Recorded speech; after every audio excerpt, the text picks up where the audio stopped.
Graça e paz, tudo bem com vocês? Bom dia, como que você está? Segunda-feira, né? Começando a semana, como que está o seu dia? Vamos lá dar continuidade às mulheres da Bíblia? Terminamos então de falar sobre Gênesis e agora nós vamos começar a falar sobre Êxodo lá, né? E a gente vai falar de pessoas muito importantes, que talvez a gente nunca nem tenha parado para observar. Mas hoje nós vamos falar das parteiras hebreias. Quem são elas, né? Olha aqui. Tempos sombrios pairavam sobre o povo de Deus. Lá em Êxodo 1:21, Deus. Lá em Êxodo 1:17. Lá em Êxodo 1, você vai começar a ver toda a história. O número de israelitas do Egito aumentava cada vez mais. Portanto, Faraó ordenou as parteiras do Egito que ajudavam as mulheres hebreias no momento do parto que matassem todos os recém-nascidos do sexo masculino. Lembra de aspergir a porta? Porém, cifrar e puá, né? Cifrar quer dizer fecunda, vai vendo, e puá, parto. Provavelmente as supervisoras do serviço das outras parteiras recusaram-se a matar os bebês. Cifrar e puá temeram a Deus e arriscaram a vida a fim de salvar a muitos recém-nascidos judeus. Pensa você no exercício da sua função e de repente a função que você executa ela é determinante para aquilo que o rei da época determina. Ele determina então a morte dos primogênitos. E há uma ordem para que vocês, que são as parteiras, que são os ginecologistas, que são os médicos que vão fazer parto, né, a simplesmente matar os primogênitos. Pensa nisso. Como que isso criou um problema de ordem pessoal para elas, né? Se elas não obedecessem, elas poderiam morrer, gente, né? Mas elas preferiram temer ao Senhor, né? E a bondade dessas duas parteiras para o povo judeu não passou despercebida por Deus. Ele viu o carinho de ambas para com seu povo escolhido e a abençoou por terem sido obedientes. Deus abriu as janelas dos céus para elas e elas casaram, gente. Elas casaram e foram constituir família, né? Então, assim, queridos, quando você obedece a Deus, olha aqui, Deus as protegeu de Faraó. Deus fez bem as parteiras por elas terem desobedecido à ordem de Faraó. Elas desobedeceram ao homem, mas o homem era líder sobre elas. Lembra quando a Bíblia fala que nós precisamos obedecer à liderança da terra, até no momento que nos faça pecar? E elas tinham isso no coração delas.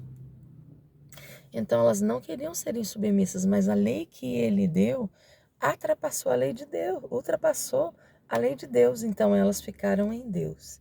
E aí elas estavam amparadas pela palavra. Olha aqui, aqueles que temem ao Senhor, o anjo do Senhor acampa-se ao redor dos que o temem e os livra. Salmo 34:7. De fato, aquele que teme ao Senhor descansa à sombra do Onipotente. Salmo 91:1. Né? Então, queridos, eu não sei, olha aqui, o que Deus ordena em sua palavra, né? Qual é o mandamento, a ordenança, a primeira ordenança que o Senhor fala lá na palavra? Amar a Deus sobre todas as coisas e ao próximo como a nós mesmos. Você se mataria?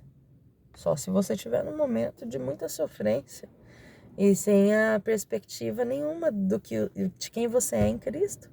Mesmo sendo filho, mesmo estando na casa de Deus, né? A gente vê algumas questões aí muito sérias de depressão, essas coisas. Não é o caso aqui julgar, tá? Isso aí. Mas em sã consciência, você vai se preservar, não é verdade? E o que é certo fazer, Tiago 4,17. Aquele que souber fazer o bem e não faz, já pecou. Aquele que sabe fazer o bem, sabe? De repente alguma coisa acontece do seu lado e você sabe o que é certo, o que é errado. Você sabe como resolver aquela situação. Você, de repente, pode ser resposta para aquela situação e você não fez nada, você está em pecado. Né? Qual situação tem vindo para você e você consegue ser resposta e você não está sendo, né? E depois aquela velha frase, o que Jesus faria no meu lugar, né? O que Jesus faria no meu lugar e no seu lugar? Jesus, ele intervém na história do homem. Jesus, o que ele fez por mim e por você? Ele não só se colocou na sua situação, ele morreu por você, morte de cruz. Você o conhecia pessoalmente? Não, ele morreu por você sem te conhecer.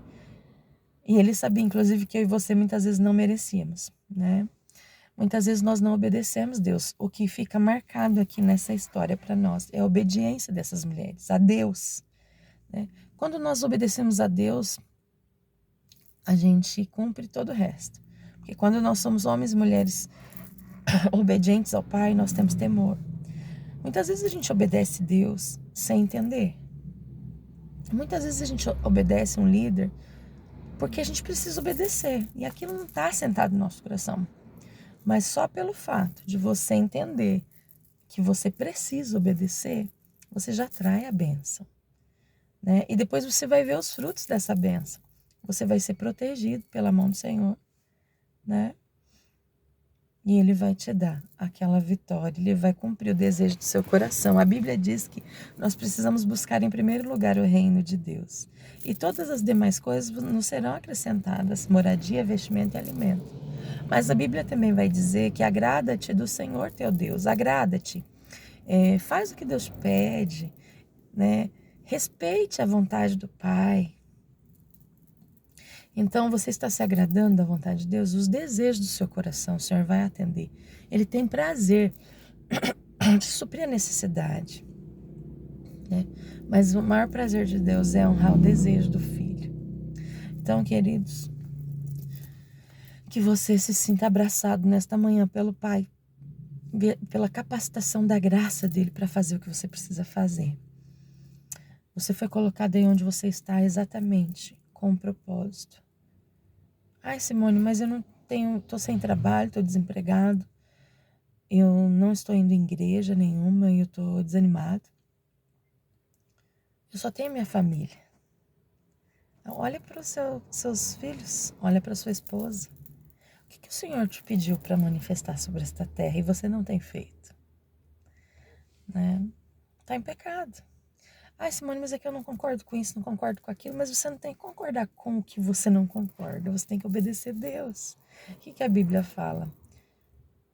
Amar a Deus sobre todas as coisas é o nosso próximo como a nós mesmos. Como se aquela pessoa fosse eu e você. Né? Muitas vezes nós nos colocamos num lugar de juízo e isso atrapalha muito a nossa caminhada. Ah, eu não sou de julgar. Não, mas você julga a situação. Não, mas só estou pontuando, queridos. Né? A palavra de Deus ela é mais simples, ela é amor. Você pode cumprir todas as outras coisas, se você não cumprir essa, amor. Se a tua fé não passar pelo amor, se a tua conversa não passar pelo amor, se o teu conselho não passar pelo amor, se a tua vida não passar pelo amor, você vai ficar fechado dentro da sua casa com o seu lado brucutu, né? E aí você vai morrer. Eu falo isso pra você, pra mim. Muitas vezes estar no meio não quer dizer estar... Ai, não, o nosso coração, ele é enganoso, ele nos faz sofrer. Os nossos conhecimentos, nossos entendimentos acerca das coisas nos fazem sofrer, porque muitas vezes a gente olha e não tem nada daquilo que a gente aprendeu, inclusive com Deus, acontecendo à nossa frente.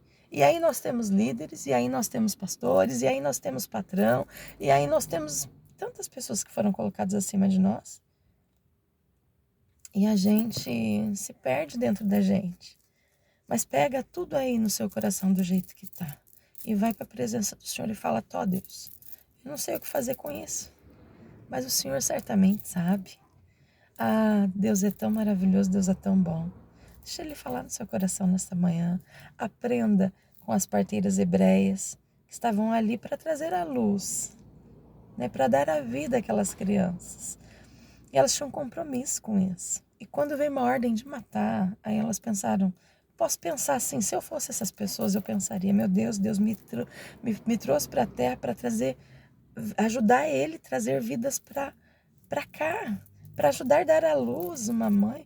Como que esse rei pode me pedir para matar? Não é esse o propósito. daquilo que eu faço? Como que eu vou ir contra aquilo que eu nasci para fazer? O que você nasceu para fazer, você está indo contra. É simples assim. Que Deus possa te abençoar nesta manhã. Que Deus possa te levar um tempo de olhar para todas as coisas que você tem aí na sua casa. Talvez você está olhando e está tudo de ponta cabeça e você não tem o que fazer. Olha para Deus. O que não tem solução, solucionado está. Olha para o Pai. É só Ele que é a resposta para você nesse momento. Olha para você. Como que você faz? Você olha para Deus, deixa nas mãos dele, que você não tem o que fazer. E você olha para você, você começa a se cuidar. Sim, mas eu não consigo. Querido, sempre tem um plano para aquele que saiu do plano. E o Senhor vai te ajudar, vai te trazer o escape. Você precisa se posicionar. O Senhor está querendo ver as suas atitudes, o Senhor está querendo ver algo diferente do que foi até aqui. Muitas vezes você se movimenta em relação a tantas coisas. E qual é o seu mover em relação à vontade de Deus? Você é filha e não tem caminhado com seu pai, não tem ido à casa de Deus. Deus já tinha um projeto na sua vida quando você nasceu. E talvez no decorrer desse processo, seu carro capotou, ele bateu enquanto você caminhava com o Senhor. E você atribuiu a ele o fracasso da sua vida. Não, não era isso que o Senhor queria. Isso que aconteceu com você foi escolha sua, não do Pai. O Senhor te chamou a caminhar em novidade de vida com Ele. Você é filha amada do Pai, uma pérola. Eu quero falar sobre a pérola qualquer dia aqui. Mas nós sabemos que para a pérola ser pérola, primeiro ela sofre. Querido, seu sofrimento vai trazer ouro aí na sua vida. Que Deus te abençoe, te guarde, te proteja. Receba do Senhor aquilo que Ele tem me dado nesses dias. Mas principalmente, receba o temor do Senhor. As pessoas perderam. Até conversava sobre isso ontem com a minha pastora. As pessoas perderam o temor. E daí para frente, se não tem temor, não tem obediência. Se não tem obediência, e a gente já sabe, né, o resto. Tá bom? Que Deus te abençoe e até a próxima.